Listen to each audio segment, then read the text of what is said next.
Welcome to the Windows Computer and Technology channel. And one of the things that I hope Microsoft can wake up in 2026 is the fact that there's way too much ads in Windows, and that it is a problem.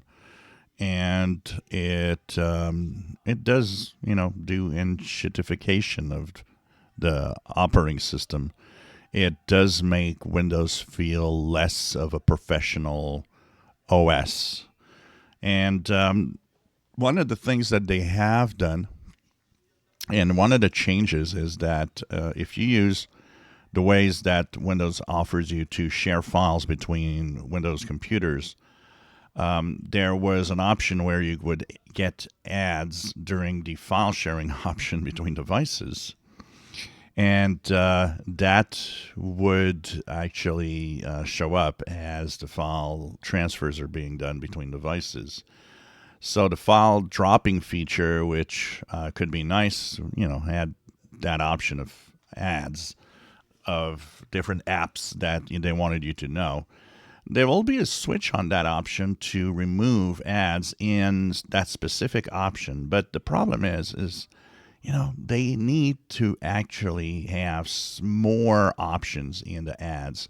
Right now, the only thing that you have is whatever is in the privacy and security, where you have options where you can, change the general advertising stuff. But there's no on-off switch. I don't want to have advertising. It's just, well, you will still have ads, but they're just, if you put some things off, you still have ads. They're just not catered to whatever you want to see.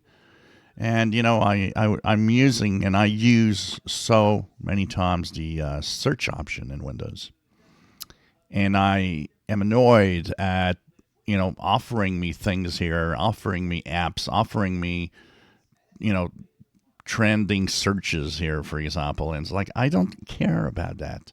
That's not where I come here. I'm not searching the web here. If I search the web, I'm going to use my browser, go somewhere that I want to search, a search engine of some sort or whatever, and just search there. I don't want to have these things here. And all the, maybe you'd be interested in this app or that game in the Microsoft Store. I really, really hope Microsoft does something about that. And I think maybe, there's already in the Feedback Hub a lot of info about, people just putting their own 2 cents and saying, remove ads in Windows. It's part of what people want. And of course, Microsoft doesn't listen to anyone on things like that. But if there would be a thing in 2026 that I would love to see, is a general on-off switch for the crappy ads that Microsoft pushes on us all the time. If you enjoy my videos, please subscribe, give us thumbs up. Thank you for watching.